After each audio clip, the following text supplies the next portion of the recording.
Sabi kasi ni Martin Romualdez, "Paano ako naging mastermind?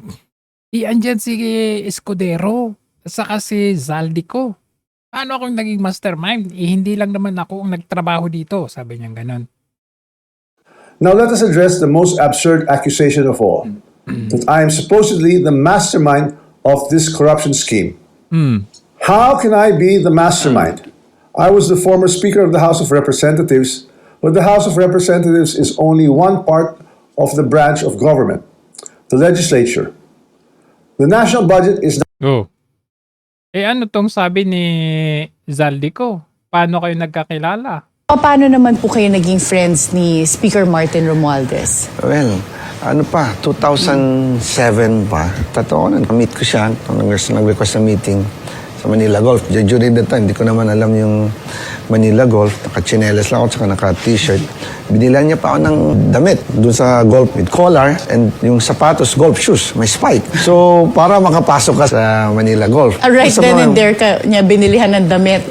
Kasi hindi naman niya sinabi na kaya niya ako binibilhan dahil hindi ka pwede pumasok. Sabi ko, bait-bait naman ito.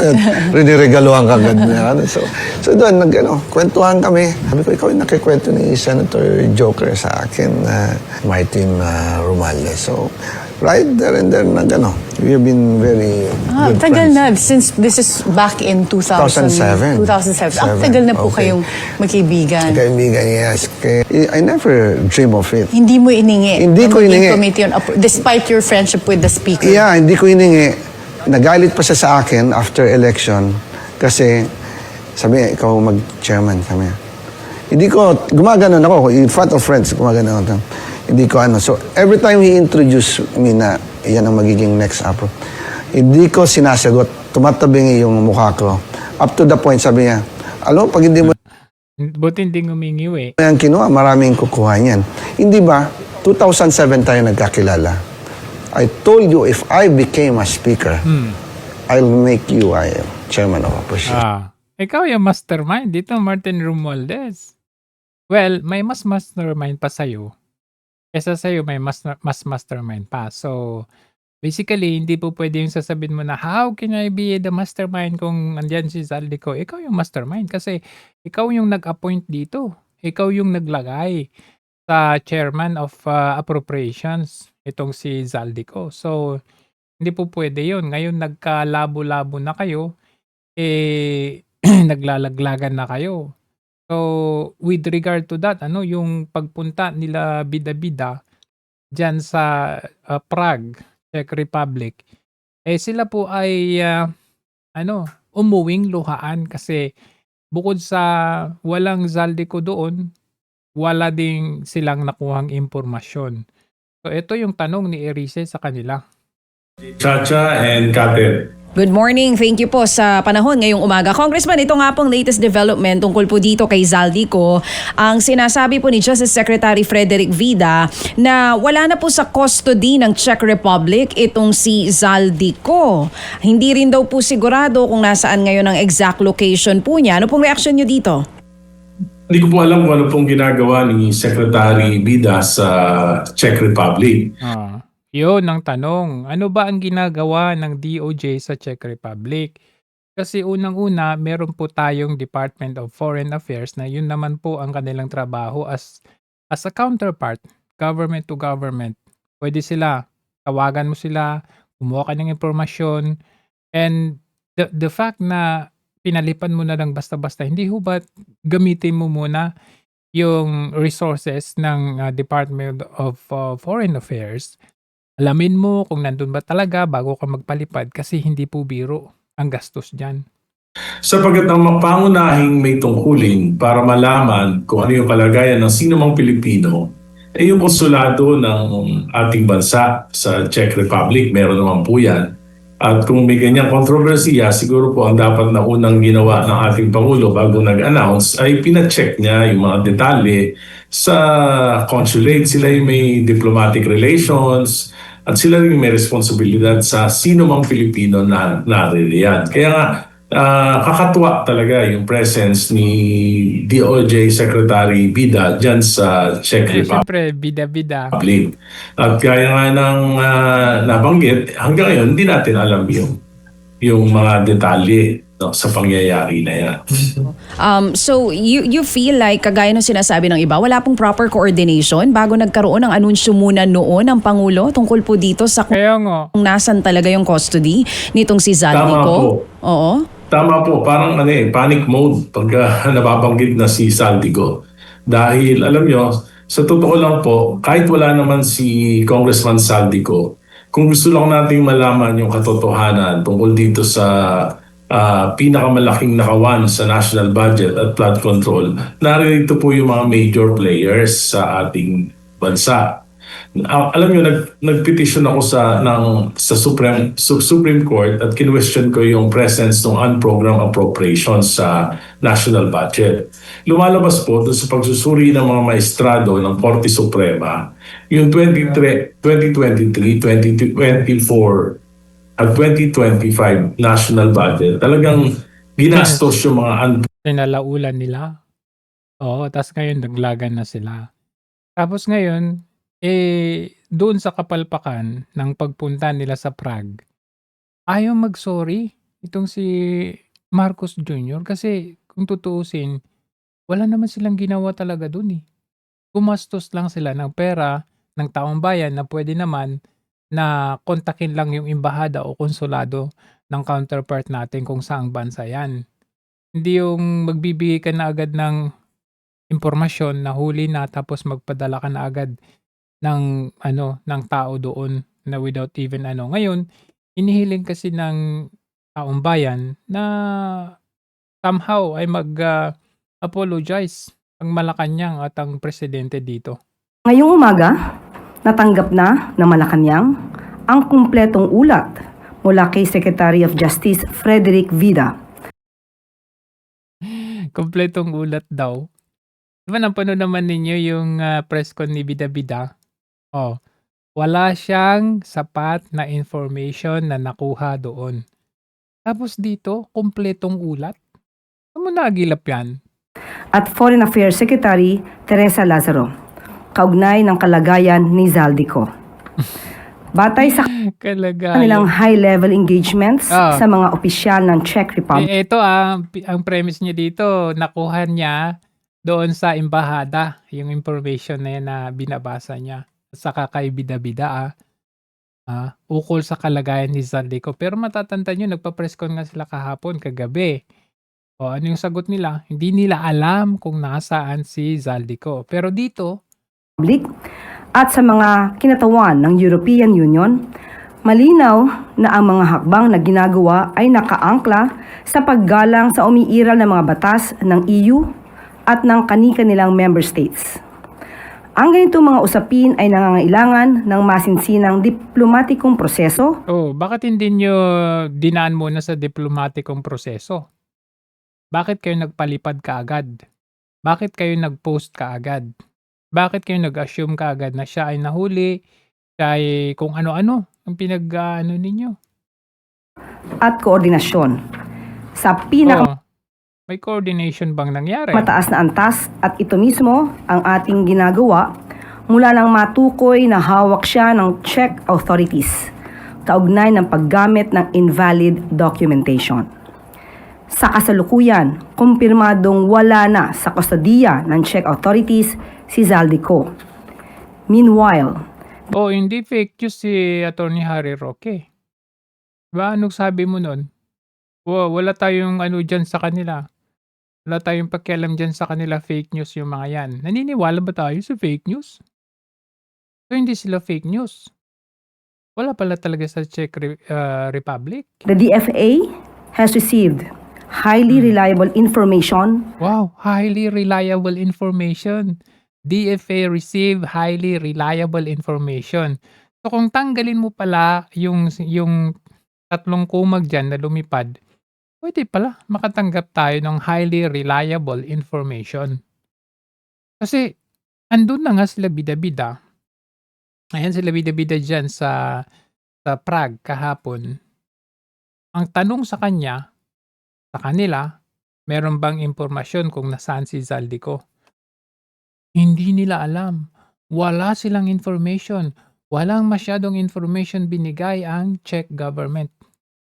Tapos dito kay Claire Castro ng pinagbabasehan ng kinuha niya itong binabasa niya ngayon ay sa embahada ng Prague or ng Czech Republic ay ng Philippines. Highly reliable information. that Saldico has a pending petition for Wow. political asylum in France. Oh, ngayon nasa France na. Paano nangyari yon? Yung lumipad papuntang Prague, hindi nila alam kung nasaan. Tinanong yan paulit-ulit kagabi. Muntik nga pang hindi aminin eh. He is free, he is detained, he is free, he is detained. Hindi masagot eh. Pero tinanong yan kagabi. Nasaan si Zaldico ngayon? Hindi masagot kasi sabi ni Bida-Bida, hindi ko alam. Wala siyang information na nakuha from Czech government. Hindi niya alam. So yung taong lumipad doon, nandun sa Prague, hindi niya alam. So ikaw na nasa Pilipinas, alam mong nasa France? Let's say galing yan sa embahada, sabi mo nga, yung binabasa mo ngayon. Paano nangyari yun? Kagabi nga, sabi nila hindi nila alam. Tapos biglang ngayon, highly reliable information. Tapos nasa France na. Sino niloloko ninyo talaga He ba? has been requested to be transferred to and is now under the jurisdiction of French authorities. He has been requested. Kompletuhin niyo yung detalye. Sino ang nag-request? He has been requested to transfer. All missions in Europe have been instructed to obtain further official confirmation. Nananatiling matatag ang posisyon ng pamahalaan. Wow, matatag pa pala ah. Baka nananatiling kahihiyan ka mo ah. We will work with foreign governments through every legal channel available under international laws to bring Red notice nga. November pa last year hanggang ngayon wala pa. Tapos yung pinagsasabi we will work closely with the foreign government. Zaldico home and face the graft and malversation cases filed against him. Gagawin natin ang lahat ng naaayon sa batas at sa diplomatikong proseso. Patuloy pa rin po ang gagawin ng gobyerno para po mapabalik at mapauwi si Zaldico dito sa ating bansa Paano? at para maharap niya ang kasong naisampa sa kanya. Paano yung sabi ni Rimulya? Take note, 1 to 3 weeks. So, 1 to 3 weeks. Paano na yun? At bukas po ay magkakaroon ng pagpupulong. Pinatawag po ng ating Pangulo, ang ambassador ng France, at pati ang ambassador ng Czech Republic or charge d'affaires. Naloloko na tong mga to. Bakit pa kayo nagpalipad ng high level na mga tukmol? Kung pwede naman pala ninyong ipatawag yung ambassador ng France at ambassador ng Czech Republic dyan at pag-usapan ninyo.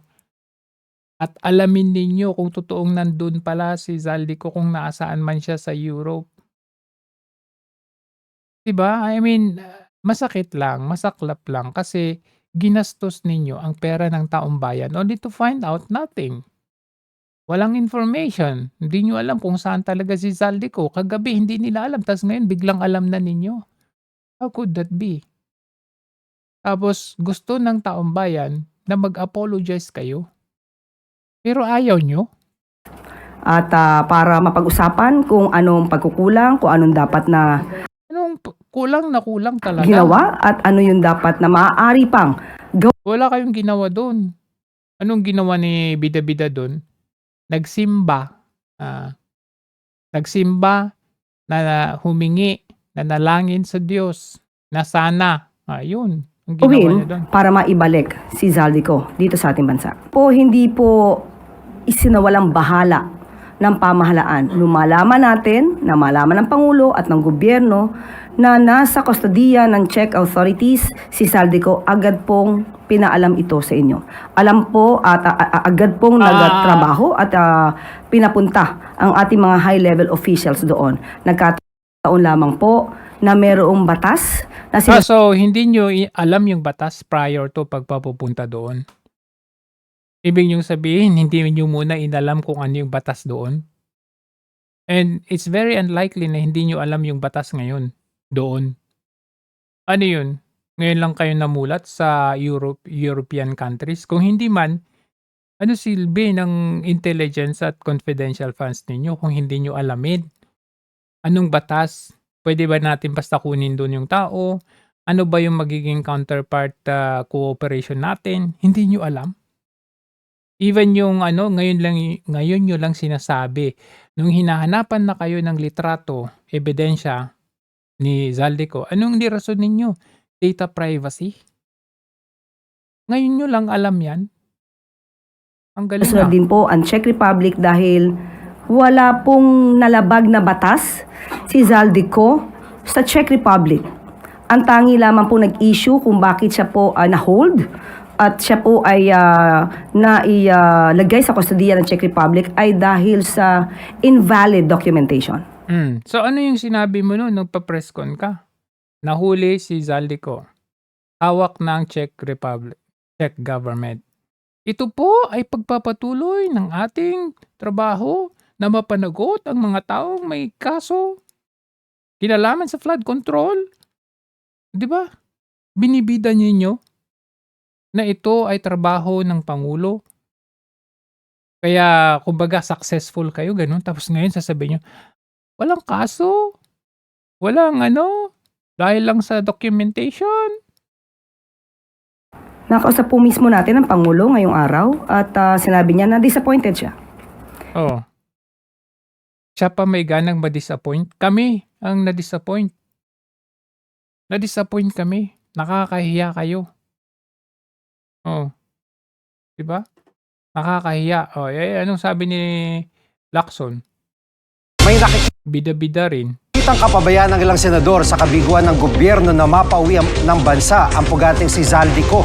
Live mula sa TV5 Media Center din, nangunguna sa balita si News 5 Cent correspondent Mean Los Baños. Mean, anong sabi ni Senator Lacson na nakita niya kapabayaan sa kaugnay sa isyu ni Zaldico? Titingin talaga ni Senate President Pro Tempore Ping Lacson ako nalagay sa nakakahiyang sitwasyon ng gobyerno matapos kang mabigong pauwiin o maiuwi dito ng ating mga otoridad si Zaldico. Sa isang panayam, ipinunto ni Senator Lacson na naging mabagal ang kilos ng ating mga otoridad matapos makuha yung impormasyon sa Czech authorities na naharang nga si Zaldico doon. Anong impormasyon sa Czech authorities? Wala nga silang nakuhang impormasyon. Ang sabi nga ni Senator Lacson, missed opportunity yan para sa gobyerno at walang ibang dapat sisihin kundi ang ating pamahalaan. Patay tayo niyan. BBM, kasalanan mo daw to. Ngayon ang sinasabi ni Senator Lacson, dapat magdoble kayod ang gobyerno para nga daw maiuwi si Zaldico dito sa Pilipinas at mapatunayan na sincere sila. Hindi nga doble kayod yung ginawa nila eh. Anong doble kayod? Doble gastos ang ginawa. Yun ang ginawa nila. Doble gastos, doble lustay. Yan yung totoong lustay. Kasi kung tutuusin, pwede naman pala patawag o tawagan yung ambasador ng Czech Republic. Doon natin alamin kasi government to government yan. High level na yan eh. Bakit kailangan pang doble gastos? Magkano kayang ticket dyan? Eh syempre, yan eh, high level yung mga yan. Alangan namang economy yan. Business class yung mga yan. Magkano yan? 150,000 per tao. Ilang tae yung pumunta doon? 3 sila. Di mo pa alam kung kasama yung kabit nila. Binabayaran natin yon. Tapos, only to get nothing out of it. Na inuuto lang tayo. Sa tingin ko, wala naman talaga. Wala naman talaga silang pinuntahan doon. Props lang na pumunta sila doon. Pero ninyo, pagkatapos ng Prague, pupunta pa ng Italy. Pumunta ng Prague para lang magsimba at hilingin sa Diyos na tulungan na makuha si Zaldico. Ano to, lokohan? Pinagloloko niyo yung taong bayan? Nagsimba lang sila doon. Kumuha ng mga souvenir. Sa kagustuhan na mapanagot si Zaldico at iba pa niyang mga kasamahan dito sa flood control scandal. At Mean, mabigat itong payag ni Senator Lacson na kahiyan sa gobyerno na nakatakas na naman si ko, si Zaldico, lalo't mismong si Pangulong Marcos ang nag-anunsyo sa pagkakahuli sa kanya at anong sinasabi dito ng administrasyon? Jiggy, ang giit ng Malacanang, hindi naman nila binaliwala yung impormasyon na ibinigay ng Czech authorities nung naharang nga si Impormasyon na binigay ng Czech authorities. Paano nagbigay ng Czech authorities? Hindi ho ba, 'di ba? Nagpa-press con nga si Bida-Bida. Ano sabi niya? Walang impormasyon na binigay sa kanila kung nasaan si Zaldico. Wala, hindi nga nila alam kung nasaan. Kataka-taka ngayon, bakit biglang alam ni Auntie Claire na siya ay nasa France na raw? Wala nga silang impormasyon eh. Wala silang mai-release na larawan na na-detain or whatsoever. Walang record. Kaya nga sabi ko, maalala ninyo yung kay Teves, kay Alice Guo, di ba? Documented yan, may footage yan. Paano nila hinuli? Yun yung totoong nahuli. May footage, binida nila, totoo yun, nangyari. Eto, hindi kaya imbento ito ng presidente? Inimbento at kailangan gumastos pa ng resources ng taong bayan para lang mapagtakpan kung ano yung gusto nilang takpan during that time. Kasi wala naman talaga eh. Saka nakita, parang ano to eh, hallucination at delusion na meron silang ka-meeting daw na Czech government na may nag-send daw ng information from the Czech government na nahuli si Zaldico doon. Only to find out, wala naman pala. So ngayon nilulusutan nila na ito kasi Data Privacy Act. Ito po kasi hindi po basta-basta magbibigay ng information. Nirerespeto po natin ang patakaran ng bawat bansa. Ha? Rason nyo? Ngayon nyo lang nirarason yan? To the point na kailangan yung gumastos? Zaldico at ang sinasabi ng Pangulo walang dapat sisihin dahil yung mga opisyal Hindi. Sisihin namin kayo. Pera namin yan eh.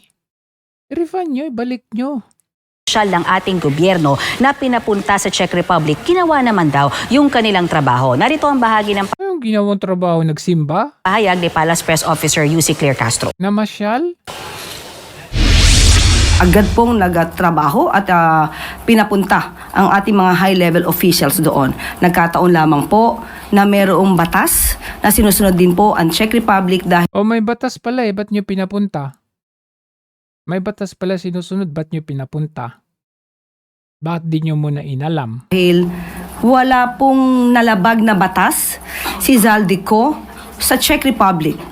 Ang tangi lamang po nag-issue kung bakit siya po Wala siyang nalabag pala na batas eh. Bakit yung dating yung balita nyo, nahuli na, nasa Czech government custody na.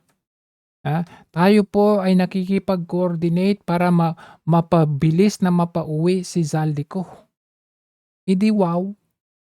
na-hold at siya po ay nailagay sa kustodiya ng Czech Republic ay dahil sa invalid documentation. Oh. Anong specific na invalid documentation yun? Bakit di nyo masabi? Napakancel ba talaga ninyo yung passport?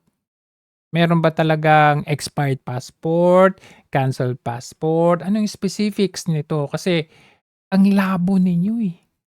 Super vague. Hindi very confusing. Ano ba talaga? Sabi ninyo, meron siyang Portuguese passport. Only to find out, fake news pala ni John B. Cremulya yun. O ngayon, sabi nyo, may golden visa. Tapos ngayon, nag-a-apply ng political asylum. Ang labo! At yung ibang mga senador, anong pananaw sa isyong ito? Alam mo, Jiggy, laking panghihinayang ng ilang mga senador. For example, ni Senator Win Gatchalian, dalang Alang hiya kayo talaga, oo. Yun nga ang gusto ng taong bayan, humingi ng apology. Dahil malapit na sana natin na pauwi si Zaldico. But since meron Hindi, nga pong ibang bansang involved at ang lumalabas lamang po na kanya na-violate ay ang paggamit ng invalid documentation. Parang ngayon gusto nyong sisihin ang gobyerno ng Czech Republic. Hindi ho ba't sabi ninyo galing sa kanilang information? So parang ang point niyo dito is balakid yung Czech Republic. Well, while in fact, in Czech Republic, ayon sa inyo ang nagbigay ng information. Ngayon kung nagbigay ng information ng Czech Republic sa inyo, then why not, make a deal? Kailangan namin 'yan kasi 'yan may tinatakbuhang kaso dito sa Pilipinas. So ngayon ang pinapalabas ninyo, mapauwi sana natin kaya lang dismayado ang pangulo. Kasi iniisip natin ang involved na bansa dito. Sila nga nag-report sa inyo, 'di ba? Station. So, ang bansang Czech Republic po ang siyang mag-uutos kung anong gagawin kay Zaldico. Batid din po siguro ng Pangulo na hindi lamang siyang dismayado, kundi marami sa mga Pilipino ang umasa, lalo't sa kanya nang galing ang anunsyo. Oo. Sa kanya galing anunsyo, wala siyang karapatang madismaya. Taong bayan dapat. Doesn't the President feel compelled to issue an apology over the announcement that he made himself? Dapat lang. Balik ko ang tanong, Balik yung tanong. saan po siya dapat mag-apologize? Sa amin. Pera namin. Pera ng taong bayan po yun. Hindi po biro yun. Ang daming nagugutom sa Pilipinas. Ang daming nagrereklamo hindi nabibigyan ng ayuda. Kasi hindi po systematic yung pagbigay ninyo ng ayuda. Nakita nyo, just the other day sa Batangas, may 84 barangay na hindi binigyan, piling-pili lang. Dahil nagtampo si Vilma Santos. Eh ang pangako ni Marcos Jr. noong 2022, sabi niya, digitalization. I-digitalize lahat. GCash, Paymaya, bangko, diretso. Para walang korupsyon na mangyayari.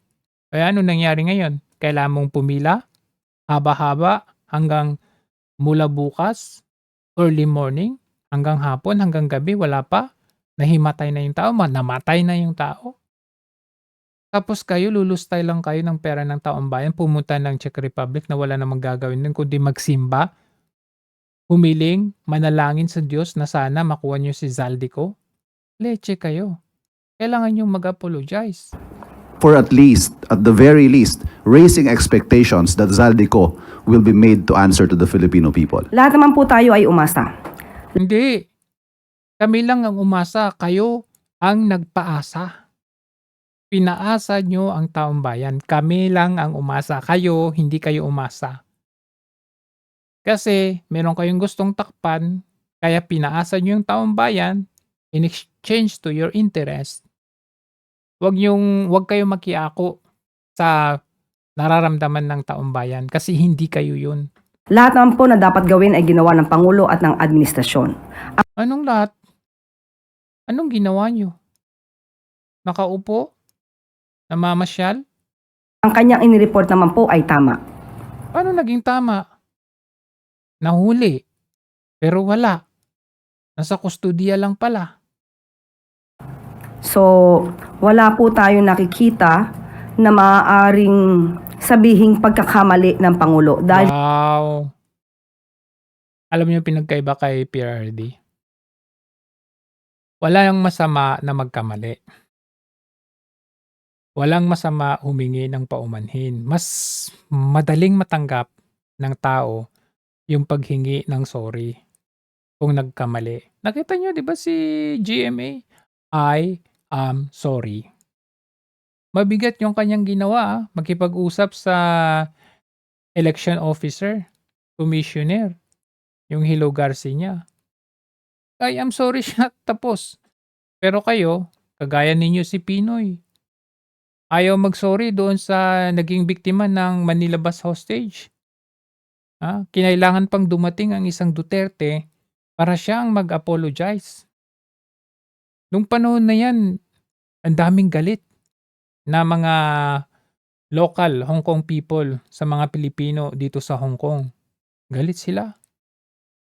Pinapersonal. Ganun ang tingin nila sa atin. Pero nung dumating si Duterte, humingi siya ng sorry. Nag-apologize siya on behalf. Alam mo, kaya nagustuhan nila si Duterte, kaya bumalik ang tiwala nila sa mga Pilipino. Nung panahon ni PRRD, you will really be proud na ikaw ay Pilipino. Nung sa panahon ni Tatay Digong. Ano masama? Na aminin ninyo na nagkamali kayo, na aminin ninyo na na-make news kayo, na aminin ninyo na excite lang kayo, na exaggerated kayo, okay lang yun. At least meron yung apology. Eh, yung ganyan sasabihin, "Walang pagkakamali ang Pangulo." Hindi po ito tinulugan ng Pangulo. Pero since Hindi talaga Tatawag- hindi talaga tinulugan yan kasi naka-high, eh.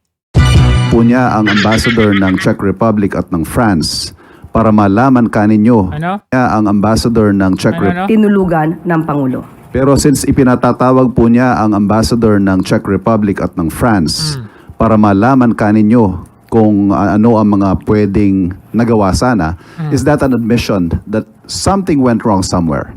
Oo. Kasi bakit? Pwede pala ipatawag, eh. Bakit pa kayo nagpalipad ng mga tukmol doon? Yan po ang pag-uusapan. Kung meron nga ba tayong pagkukulang o meron Meron. Pag-uusapan, obserbahan, pag-aaralan, yan ang legasya ng Marcos administration. Pag-iisipan, iniisip, alam mo yun, kamot ulo. bang hindi nagawa para po mas maliwanagan tayo? Ano pa ang dapat gawin? At ano pa ang dapat maitulong ng ibang bansa? Lalong-lalo naman po na tayo naman po ay meron tinatawag na United Nations Convention Against Corruption. Tapos na yun, ah. Di ba nung DOJ si Remulla, di ba pumunta siya dyan, nag-attend siya dyan sa Convention on Corruption? Nag-attend yan si Remulla, di ba nasa Vienna siya niyan, time na yan? So, ibig mo sabihin, wala silang pinag-usapan during that time? Na walang intervention at cooperation between Philippines and Czech Republic or any of the Europe countries? Ang malaking kalokohan to kasi parang ang dating ng sinasabi ninyo ngayon is wala tayong police cooperation kaya hindi natin basta-basta magawa ito kay Zaldico. Wala pa yung ating red notice kasi last year pa yun. Wala pang red notice kasi ang dami pang kulang na papeles. Bakit ngayon nagpalipad ng mga tukmol pati yung PCTC pinadala dyan? Para mag-submit in person ng kulang na dokumento sa red notice? Yung pinagluloko ninyo. So, ang kaso po na kinakaharap ni Zaldico ay patungkol sa malversation. So, aalamin lamang po ng Pangulo, ano ba ang dapat pang nagawa? Dahil sa atin pagkakaalam, sa pagkakaalam Ano pang dapat nang nagawa? Dapat pang magawa. Dapat pang magawa. Wala nga kayong ginawa, eh. As in, wala. Pangulo, lahat po ng dapat gawin ay ginawa na. Fake news na naman kayo. Grabe kayo. Kaya nga tingnan ninyo. Kayo, busy kayo sa kakapolitika ninyo. Hindi nyo nakikita, ito na ang nangyayari sa bansa natin. Ang daling pumatay ng tao. Tingnan nyo to. Yung panahon ni Pierre Adi, nawala yung na yan. Riding in tandem, nawala yung mga yan. Ngayon, nagsipagbalikan na naman yung mga yan. Yung mga magnanakaw, wala yung mga yan. Bakit? Kasi busog, eh. Tapos, ang yabang ni Marcos Jr. sasabihin na, ang aking pangarap sa aking pagbaba ay walang taong gutom. Ngayon nga, ang daming gutom, eh. 18.3. Ang 18.3 trillion ang utang ng bansa. 61.3 ang US dollars ngayon, ang value. Aba, panay pambubudol ang pinaggagawa. Kaya panay politika, wala na kayong ginawa kundi Duterte, wasakin ang mga Duterte. Ito, may payo sa inyo si Ed Chico. Yung mga kalaban ni Vice President, kung gusto nilang manalo, I think it's about time they need to recalibrate their position, yung strategy nila. Yung playbook kasi nila, sirain siya, wasakin siya at all costs. At hindi effective. In fact, even right now, di ba? Yung trust and approval ratings niya, mataas pa rin. Bakit? Because unlike Jejo Marbina, who's a mere preference in 2016, yung tipo sa mga kandidato, parang siya yung pinakagusto ko, pero madaling sirain yan eh.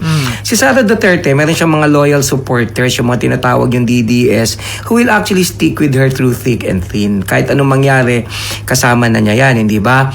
Pangalawa, yung good versus evil narrative is simply not working precisely because politics sobrang complicated, 'di ba? Habang tinitira mo halimbawa yung confidential funds, paano may maipapaliwanag, may flood control controversies, hindi ba? So hindi naman pwedeng sila lang yung masama, yung iba mabuti. That's not how it works. At higit sa lahat, ang hindi ko maintindihan, bakit hindi nila gawin na mag-build up sila ng sariling kandidato? Instead of focusing on the opponent, mag-focus ka sa sarili mong kandidato. Ipakita mo kung bakit siya magaling na alternative, kung bakit siya ang pinakamahusay na leader. Ang problema, pati yun, inaaway nila. Look at Bam. Ako, if you ask me, I like Bam Aquino. I even like Lenny. O anong ginagawa nila? Meron lang siyang take. Meron silang kaibang take dito sa ICC all of a sudden. Pati yun, inaaway nila.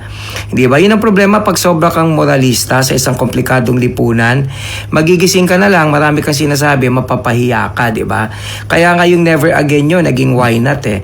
Because politics ain't as simple as that. Yan ngayon nakakatawa eh. Kasi ganitong ginagawa nila eh.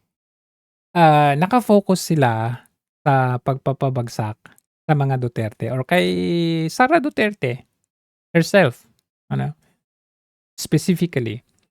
Nakafocus sila sa kanya para pabagsakin.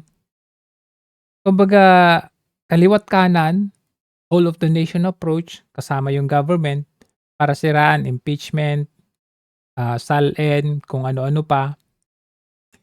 Pero ang nakakalimutan nilang gawin, yung ang sinasabi niya is, yung kandidato nila.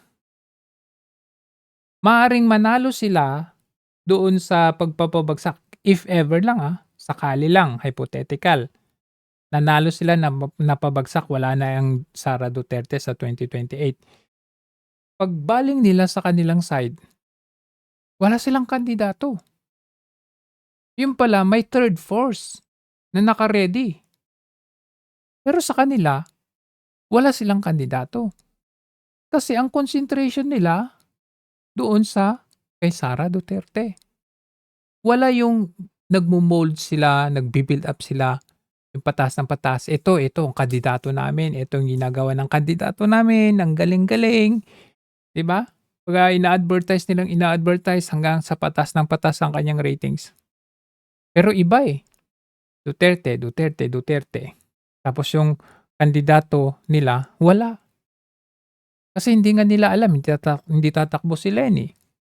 Diba, Bam Aquino, hindi natin alam. Diba? Kung hindi nga lang nagbanggit yan ng Duterte nung kampanya ng 2025, baka hindi pa nanalo yan. Kumbaga parang ginamit niya rin ang Duterte. Paano binanggit niya dati? Nasuportado niya pa rin si Duterte. O di nanalo siya. So ibig sabihin nito, tama yung sinabi niya, instead of focusing on building your own kandidato, diba, parang ginawa mo is ganito yun eh, parang sa US. Example na lang natin, si Trump. Walang ginawa si Trump kundi girahin itong mga bansa na ito. Nakakalimutan niya ang sarili niyang bansa. Ang daming mga drug addict, yung medical nila, kulang-kulang, facilities nila, infrastructures nila, kulang-kulang. So sinisira niya yung ibang bansa on a premise na hindi, kailangan nating anuhin to kasi yung leader nila, corrupt, diktador, para mabago natin yung bansa nila. Pero yung sarili mong bansa, hindi mo binabago. So nasira mo na nga yung bansa na yon, pero paglingon mo sa bansa mo, ang dami pa palang kulang. Kakahiya. Ganun ang niyan. Analogy niyan. Diba? Kung hilingin lang natin na Ito sabi ni Malu, kung hilingin na lang na wag na lang tayong politika. Wag na lang tong impeachment. Ayusin natin ang problema ng bansa natin. Kagaya yung ginawa ni PRRD. Ini-impeach si Leni Robredo nun. Anong sabi ni PRRD? Kung ako si Pangulong Marcos, sasabihin ko itigil niyo muna yung impeachment. Harapin muna natin yung crisis. Sir, may nagsampa na po ng impeachment complaint against Vice President Leni Robredo. I won't allow. Do you think, sir, may basehan po para ma-impeach nga po siya? What are your thoughts po? Look, we just had an election. Guys, Leo, stop it. You can do other things, but do not tinker with the structure of government. Hindi kaya ni Marcos Jr. yan. Bakit? Kasi kasama sa plano eh. Kasama sa plano na kailangan pabagsakin ito before 2028. Kaya, sabi nila, yung mga Duterte, gahaman sa posisyon, gusto nila tumakbo. Gusto nila sa kanila. Pero, kung titignan natin yung history, hindi naman kinailangan tumakbo ni Sara. Ayaw nga niya tumakbo eh. O anong ginawa nila? Pinilit nila, niligawan nila, pinuntahan nila sa Davao. Tapos sasabihin nila, kaya gusto nilang sinisiraan nila. Gustong ipapatay si Marcos para maging presidente. Di sana noon pa. Ito nga hindi niya magawa eh. Bakit hindi na lang niya ipatigil yung impeachment? At mag-focus doon sa sariling yung ekonomiya natin. Kasi bumabagsak na ekonomiya. The worst hit economy in Philippine history, not only in Philippines, in Southeast Asia. Biruin ninyo, ang baba ng peso natin, utang natin, ang taas, inflation, inflation rate natin, tumaas, GDP natin, bumaba. Abay, good luck na lang. Kasi tingnan ninyo nung una, hindi nila makuha ang gusto nila. Kaya anong ginawa nila? Sinira nila ng sinira. Kasi ito naman ang katotohanan yan eh. Desperado, nagtampo, kaya ganyan. Ito yung picture. The only picture that I have with him. Kinausap niya ako. May resibo. Na gusto niya mag-vice presidente sa akin.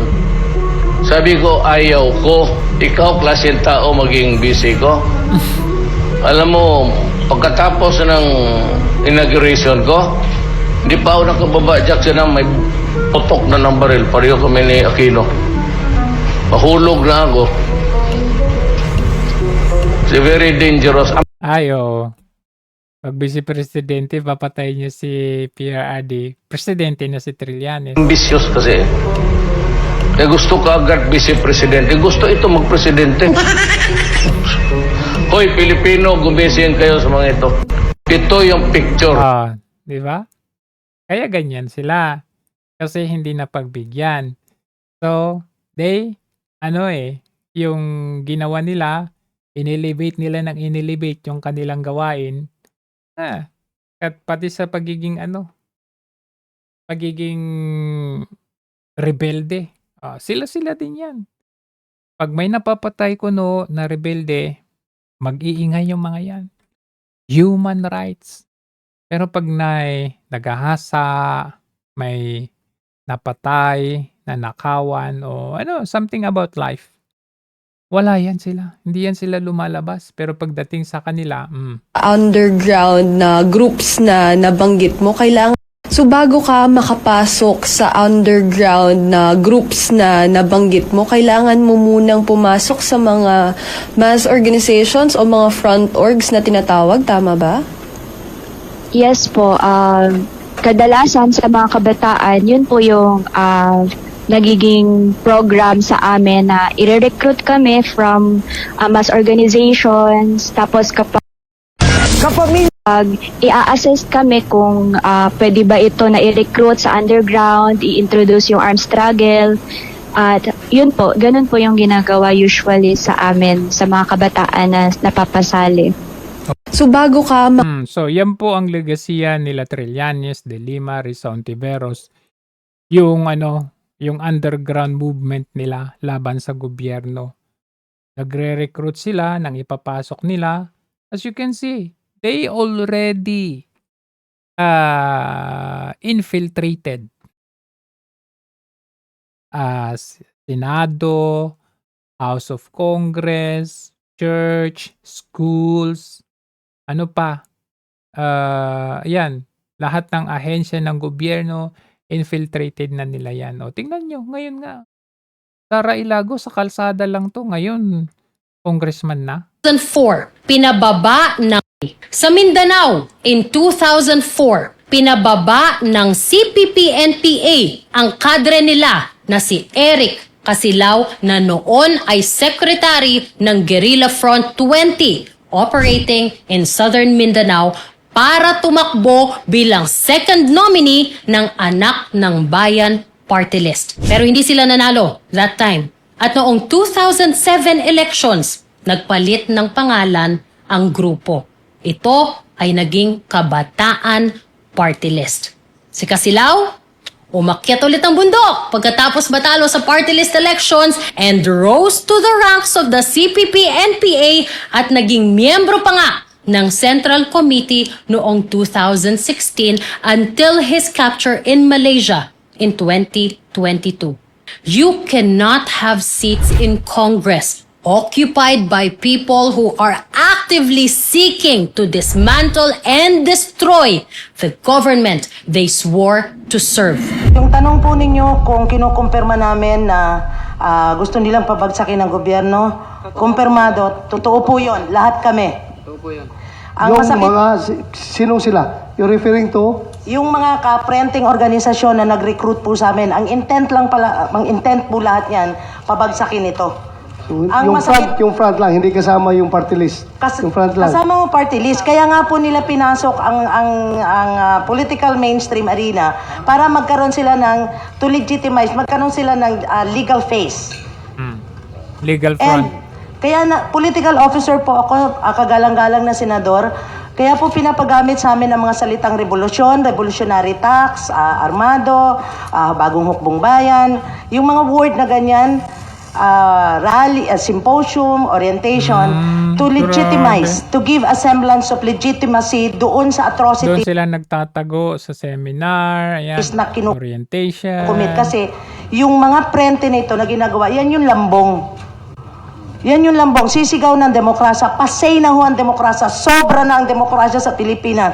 Ang masakit nga ho, we want to destroy the government, but this is the same government that is now helping us. Sa Mindanao, in 2004, pinababa ng CPP-NPA ang kadre nila na si Eric Casilao na noon ay... Ganon yun ang nangyayari. O ito pa nga, nanay. Nanay nung anak na kinidnap ng CPP-NPA.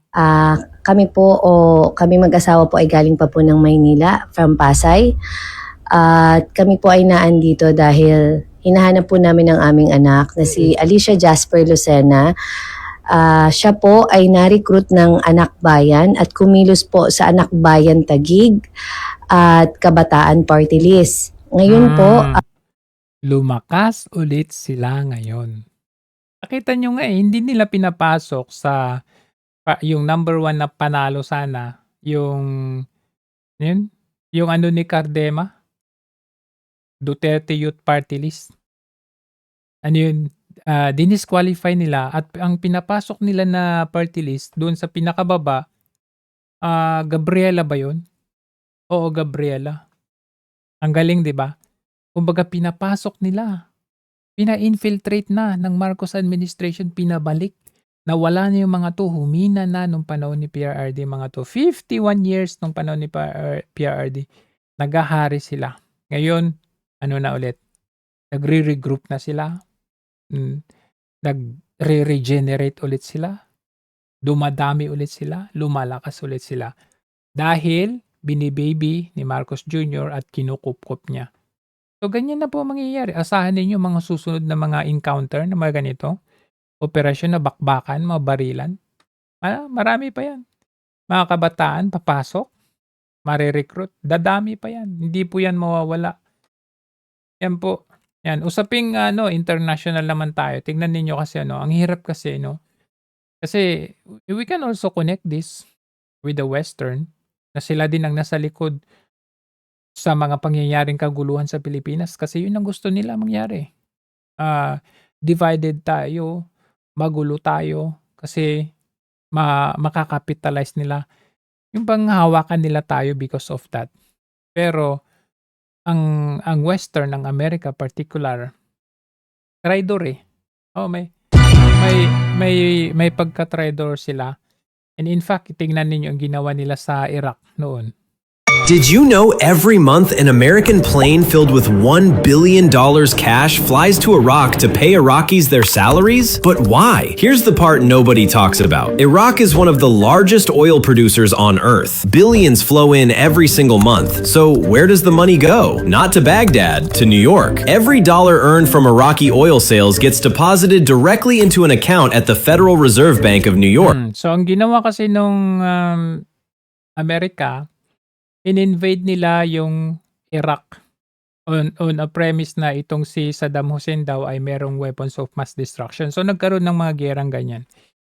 Hanggang sa hawak na nila yung Iraq ngayon.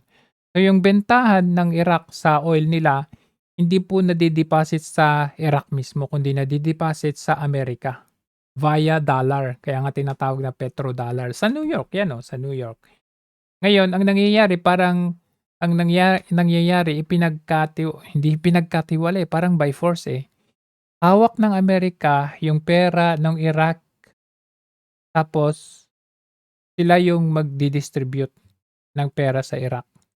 Kumbaga, hawakan ko yung pera mo, ako yung magbibigay sa'yo ng allowance mo buwan-buwan. Parang ganun ang nangyari. Not the Iraqi government, New York. And it has been that way since 2003. The moment U.S. forces toppled Saddam, Washington established the Development Fund for Iraq. Every oil dollar went into this account. George W. Bush signed an executive order locking the arrangement in place. Every president since has quietly renewed it, year after year, without public debate. So when Iraq needs to pay its own teachers, soldiers, and government workers, it has to ask America for its own money back. And America sends it on planes, in cash, shrink-wrapped bricks of $100 bills. But here's the real question. What happens if Iraq steps out of line? In 2020, Iraq formally asked U.S. troops to leave. Washington's response was simple. We will leave and we will freeze your oil money. Iraq backed down immediately. Today, the U.S. holds $80 billion of Iraq's reserves. Iraq has the oil. America has the account. So nakita nyo gaano ka-hideous at wais itong Amerika. Diba? Kaya yan siguro ang gusto nilang gawin sa Iran at sa mga ibang bansa. Hawakan ka nila. That's what they are doing in the Philippines. Hawakan tayo eh. Kaya magtaka ka, bakit? Paano nila nagawa? Paano nila namanduhan si Marcos Jr. na mag-addition sila ng EDCA bases? At ngayon nga, ayan, gagawin nila dyan yung may bago na namang facility. Ilalagay nila dyan sa bandang Clark ba yun? New Clark City? Paggawaan ng mga bala? Nako, hindi ko malaman. So, very hideous at medyo traidor itong si Amerika kasi ginawa nila dito sa Iraq, in-invade nila, inokupahan nila, hinawakan nilang pera ng Iraq. Diba? Anong sabi ng Iraq? Ayaw na naming hawakan yung pera namin. O ano? Tinakot ng Amerika. Sige, okay lang. Pero isa-sanction namin kayo. So, walang maghawa ang Iraq. Hawak nila ang bit. So, dito rin sa Ukraine din. Tinraidor din ng Amerika ang Ukraine. Noon iba yung ngayon. Tingnan niyo. About 31 years ago, Ukraine made a mistake that history will never forget. Had Ukraine not made this error, not just Russia, but any country in the world would have thought 1,000 times before attacking it. During the Cold War, when Ukraine was part of the Soviet Union, the USSR stored thousands of nuclear weapons on Ukrainian soil. When the Soviet Union collapsed in 1991, Ukraine became independent and came into possession of approximately 1,900 nuclear warheads. Wow, This made ang daming warheads. Ukraine the third largest nuclear power in the world, following only the United States and the USSR. However, the United States, Britain, and Russia were not happy with this situation. They wanted to ensure that no one else held nuclear weapons. Consequently, in 1994, these three nations promised Ukraine that if it surrendered its nuclear arsenal, they would provide it with protection. Following this, Kazakhstan, Ukraine, and Belarus signed the Budapest Memorandum of 1994 Inisahan nila yung Ukraine. and handed over their nuclear weapons to Russia. Ukraine sacrificed not only 1,900 nuclear warheads, but also hundreds of missiles and bombers that could have been used for its defense. Ukraine made this sacrifice because the US, Britain, and Russia guaranteed its independence, borders, national security. Today, those promises seem like nothing more than broken words. Russia has attacked Ukraine, and the West is hesitant to save it. Without those nuclear weapons, Ukraine is now fighting a war for its very survival. The real question is, by returning its nuclear weapons, did Ukraine make the world safer, or did this decision actually increase the risk of future wars? Nakita niyo? Gaano ka-traitor ang Amerika? Nangako silang protektahan nilang yung Ukraine. Pero hindi nila ginawa. So tayo naman, himudput tayo sa Amerika, nagdagdag tayo ng EDCA bases. Oh, anong nangyari doon sa military bases diyan sa Middle East? Nadamay sila. Anong nangyari? Wala. Anong ginawa ng Amerika? Wala. Casualty. Yun yung problema diyan. Oh, pag nagkaroon na nag-break out ang war, delikado tayo diyan. At alam nyo, merong dito sa recent na war dito sa Iran, ang nakinabang dito walang iba kundi ang bansang The country winning the Iran war isn't America. It isn't Israel. What if I told you the country winning the Iran war isn't America, it isn't Israel, and it isn't even Iran? It's a country that hasn't fired a single bullet, hasn't lost a single soldier, and hasn't said a single word about the conflict. It's China. And by the time you finish this video, you'll understand why some experts are now calling this the biggest strategic blunder in modern American history, and how China quietly turned someone else's war into its greatest victory. Here's what most people don't understand. American politicians genuinely believed that blocking the Strait of Hormuz would destroy China's economy. One US senator even said publicly that cutting off China's oil would be a wonderful day. But there's a problem with that thinking, a massive one. The United States economy uses 40% more oil per dollar of output than China does. America is more dependent on cheap oil than China is, so when oil prices double, and they have guess who gets hurt the most, not China, but America. And it gets worse. Even Russia, a country that lives off oil exports, is 20% less reliant on oil than the US economy. America walked into a fight thinking it had the upper hand, but it did not. Basically, while America was building warships, China was building something far more powerful. It was aiming for independence. For the last 2 decades, while America building ships, ang China anong binibuild nila?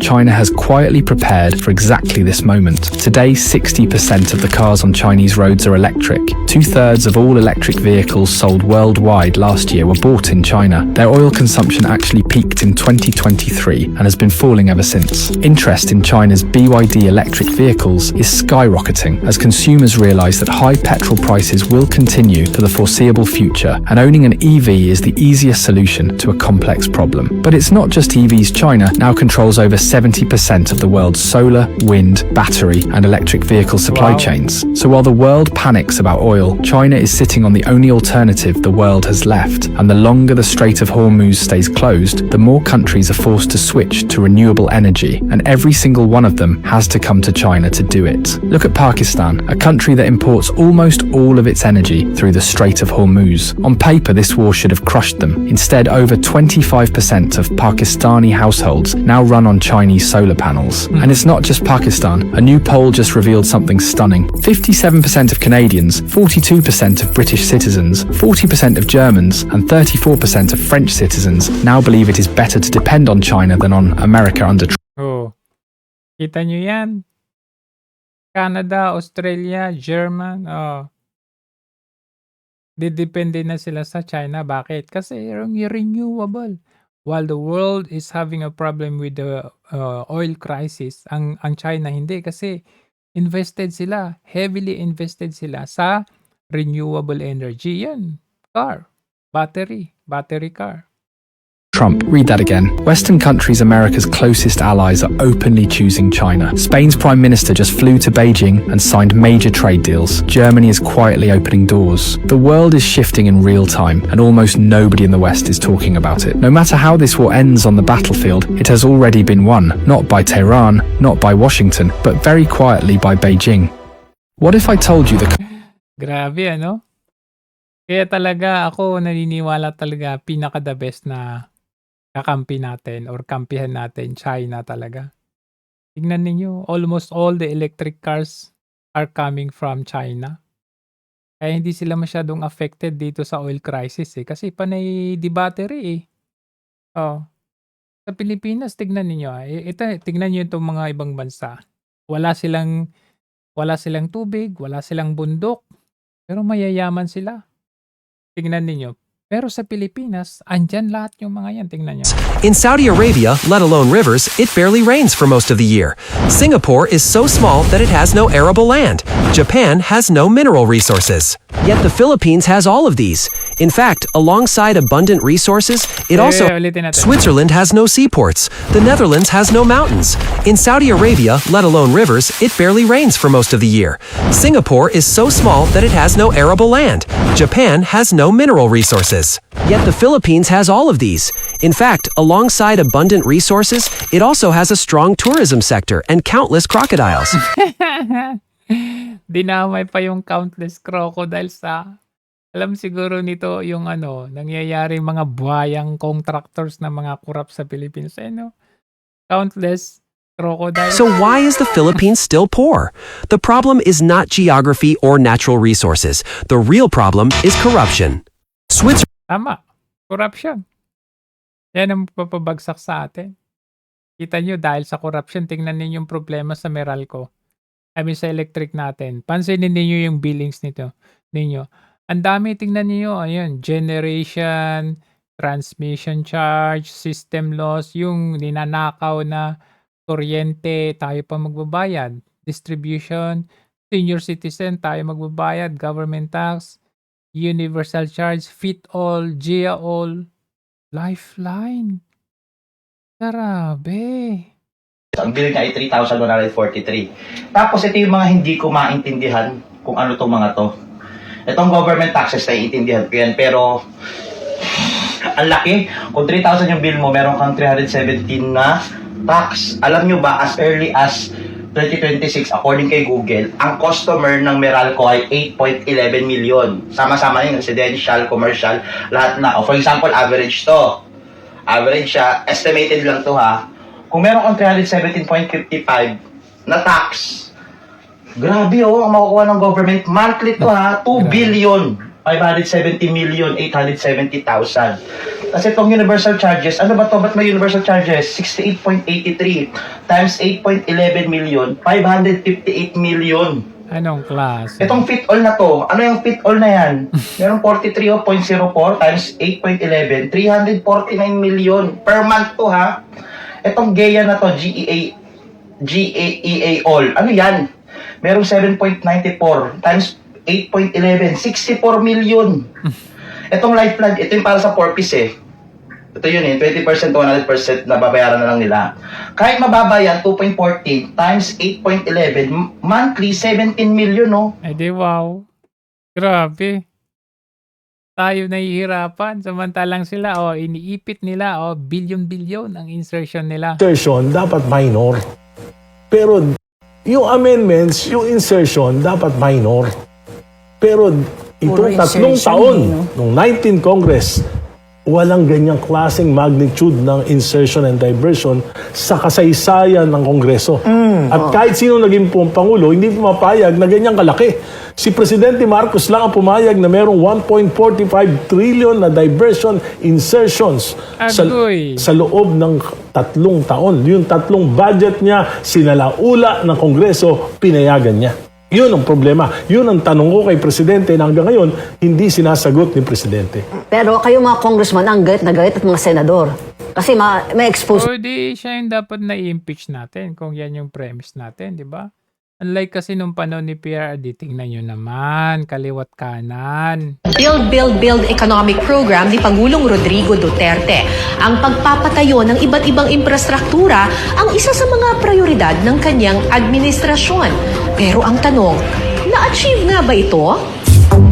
Base sa tala ng National Economic and Development Authority o NEDA, 119 ang infrastructure flagship projects o IFPs ng kasalukuyang administrasyon. May kabuuan nitong budget na 5.08 trillion pesos. Sa pinakahuling datos na inilabas ng Department of Public Works and Highways o DPWH, sa 119 na IFPs, may 12 proyekto na ang natapos at 7 ang inaasahang matatapos bago bumaba sa pwesto si Pangulong Duterte. Karagdagang 12 proyekto naman daw ang inaasahang matatapos sa kasalukuyang taon. 88 IFPs naman ang hindi natapos kaya mamanahin ito ng susunod na administrasyon at inaasahang matatapos sa susunod na 6 na taon. Sa build ng administrasyon, pinakamarami ang proyektong may kinalaman sa transportasyon. Kabilang narito ang MRT3 rehabilitation at ang Binondo Intramuros Bridge. Kasama rin sa build ang mga proyektong sinimulan pa noong mga nakaraang administrasyon. Kung matatandaan ninyo, yung Skyway Stage 3, bahagi po ito ng Metro Manila Skyway System na sinimulan pa noong panahon ni dating Pangulong Fidel V. Ramos. Inaprubahan ito ni dating Pangulong Benigno Aquino III noong September 2013, nagkaroon naman ng groundbreaking noong 2014 at sinimulan ng construction January 2015. Ipinagpatuloy ito ni Pangulong Duterte at formal na binuksan sa mga motorista noong 2021. Build Economic Program ni Pangulong Rodrigo Duterte. Ayan kita nyo? Wala tayong masabi kay PRRD. Talagang hindi nasayang ang pera natin. Ay, ba't nasali ko? Nasali yan Sabagay, nakita ko to kanina. General. Parang yan may nahuli kasi sila na ano. Saan ka umuwi? Kalamba pa rin. Layo pa? So, sabi ko, Ay. ayan, Si yan. Dino Alam nila Alam nila makakalawit kayo Pasalamat ka't mahal ka pa. Sino John? Ito ba yan? Noong nakaraang linggo po ay ng Manila pong binidyo niya ang mamamayan ng lungsod ng Manila. O ito po nangyari na naman sa Arten. Siguro pakiramdam niya matagal na walang insidente sa Arten. If not, we spend. Yorme, yan lang naman ang kaya mo, mga maliliit na magnanakaw. Alam nyo, kung tutulong ka sa taong bayan na labanan yung korupsyon, hindi lang yung mga yan. Kasi kaya nagnanakaw yung mga yan kasi ginutom ni Marcos yung taong bayan. Ginutom Pero pag lalabanan natin, tutulong ka na labanan natin ang korupsyon. Mapiprevent natin yan, may papakain sa taong bayan, hindi na yan sila magnanakaw. Yun yung tandaan mo. Anong ginagawa nyo? Magbibigay ka ng bigas? Piling-pili? Yung bigas ni Libes, tinibigay mo na ba? Kaya wag kami, yan lang ang kaya mo, mga maliliit.